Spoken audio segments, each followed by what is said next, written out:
se lève dès l'aube avec l'espoir d'assassiner dans leur lit les politiciens mal réveillés, Jean-Jacques Perroni. Idole des jeunes impertinents et providence des vieux chansonniers, Jacques Maillot. Il a longtemps tendu la perche à des chanteuses qui ne sautaient jamais, Jean-Pierre Foucault.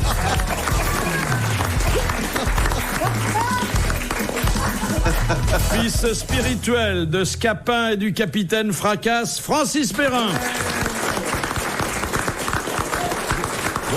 Ses bonnes fortunes ne lui ont jamais fait oublier les cadeaux réclamés par les dames de petite vertu, Michel Galabru. Bravo.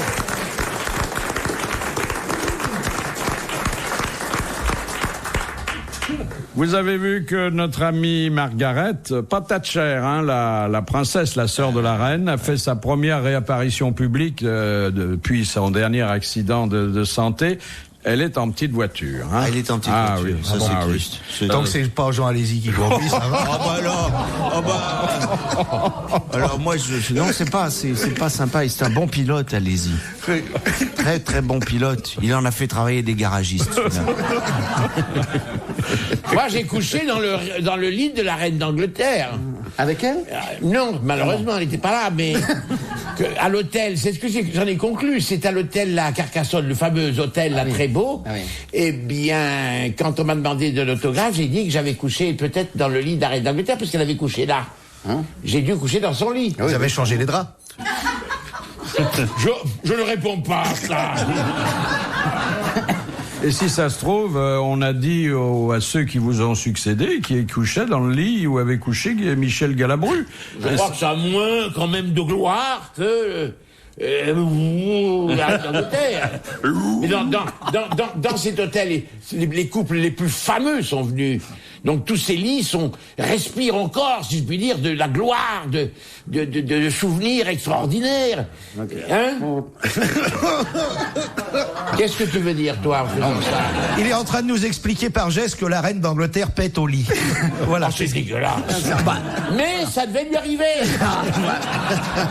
Oui, c'est tout, donc. Première citation nous est remise en mémoire, enfin dans le meilleur des cas, par Monsieur Pasquale de Paris, qui a dit: une femme peut parfaitement dire qu'elle s'est tapée telle ou telle, mais jamais qu'elle s'est tapée une choucroute.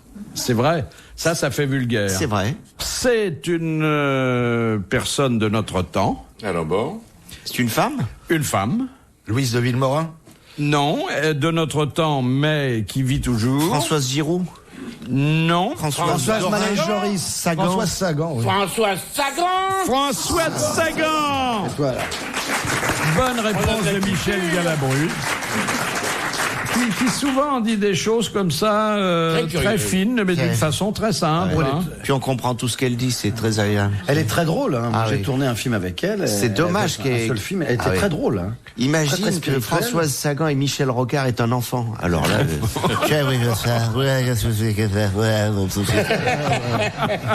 Pauvre gosse. Elle avait été fabuleuse dans le petit film avec Desproges. Oui. Quel chef-d'œuvre. Chef-d'œuvre. Ah oui. Il y a une enquête sur la consommation des jeunes qui vient de paraître et qui d'ailleurs confirme certains aspects des personnalités juvéniles telles qu'on a pu les découvrir depuis quelques jours dans Love Story. Par exemple, la vogue des nounours et des housses à nounours. Ensuite, les moins de 30 ans raffolent du jambon puré. Ouais. Des raviolis au Nutella. Qu'est-ce que c'est mauvais, ça. Des raviolis au Nutella? Oui. Même sur Air France, ils en font pas. Ah non. Non, là, ils mettent les raviolis à part. Les Nutella. On leur vend par millions maintenant ce qu'on appelle des baby peepers. C'est des petites bouteilles des bébés de champagne qu'on boit à la paille. Oui, 20 centilitres. C'est ça. On boit à la paille ou à la tétine. Vous avez la version biberon aussi. Mais c'est la régression, ça. Parce que les bébés peepers, c'était la BBC qui les fréquentait. Et en même temps, il y a un retour en enfance. En fait, c'est pas un retour en enfance, c'est un maintien. Dans... C'est-à-dire qu'ils sont déjà gâteux avant d'avoir été vieux. Voilà. En gros.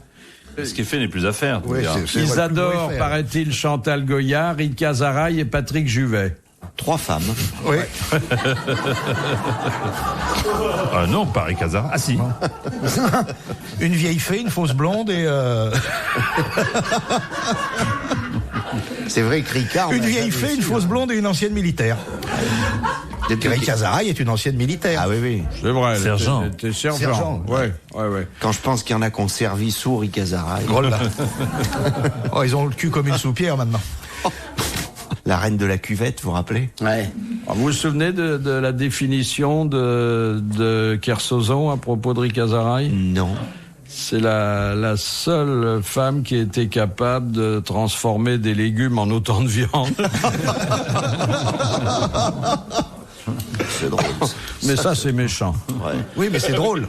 Non, c'est... Deuxième citation que nous soumet Monsieur Cellier de Rodez, qui a dit « Les grands hommes sont aussi cons que les autres ». De Gaulle.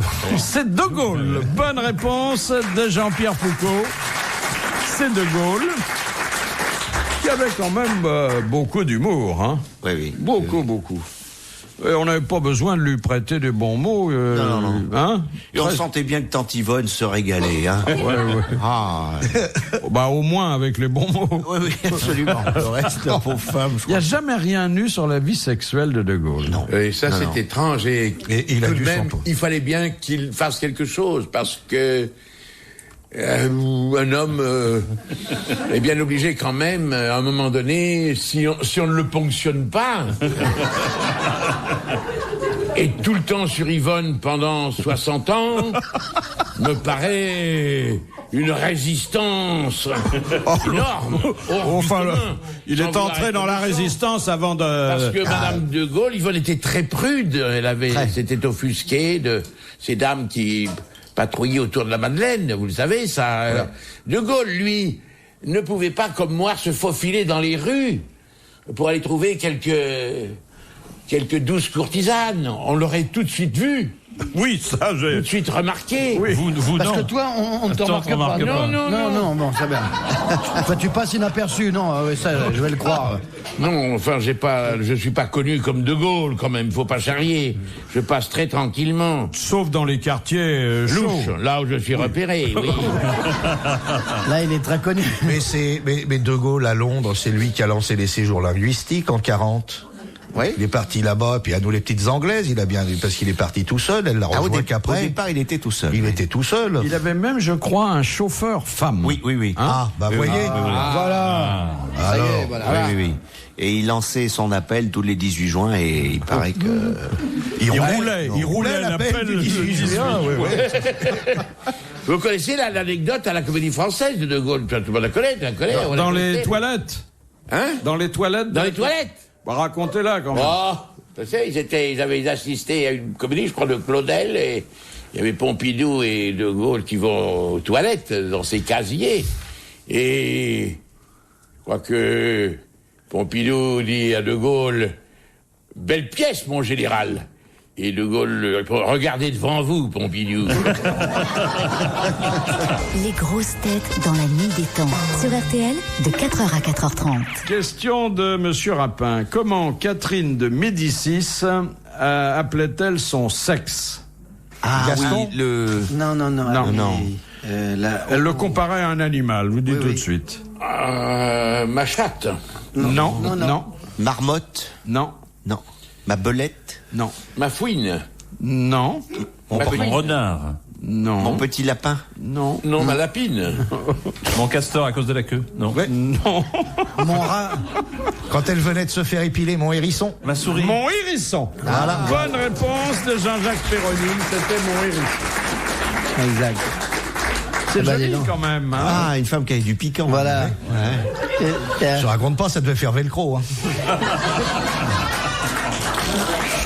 Je trouve charmant cette manie qu'on a de donner des noms de petits animaux à cette partie du corps féminin. Donc quand on profitait Comment de... vous appelez le vôtre? Le mien s'appelle Popol. On a le même alors.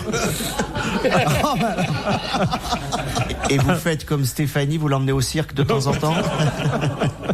Qu'est-ce que c'est charmant, mais ça devait être terrible avec un hérisson, ça fait acupuncture.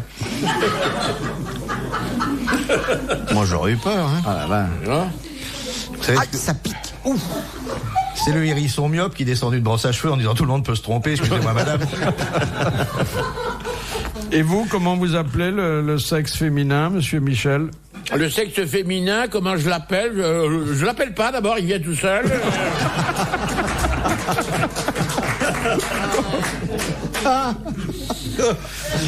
C'est quand même une des merveilles de la nature.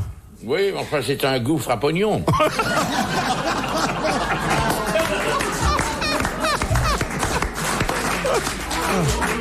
Ah, dis donc, c'est pas faux. Hein. Qu'est-ce qu'il y a dit? Oui, qu'est-ce qu'il y a dit? Il y avait une femme, vous savez, qui avait un collier qui descendait jusqu'en bas. Et il retourne à sa source. Oui. Ouais, je sais pas qui a dit ça, mais... On le saura pas aujourd'hui. Non, c'est pas, non. Quelle différence entre le baise-main français et le baise-main allemand? On touche pas la main. Non, le baise-main allemand, c'est comme Hitler, on met la main en l'air. Non. Non, le baise-main allemand, on ne s'incline pas ou... On claque des talons. Non, c'est... On met une saucisse dans la main.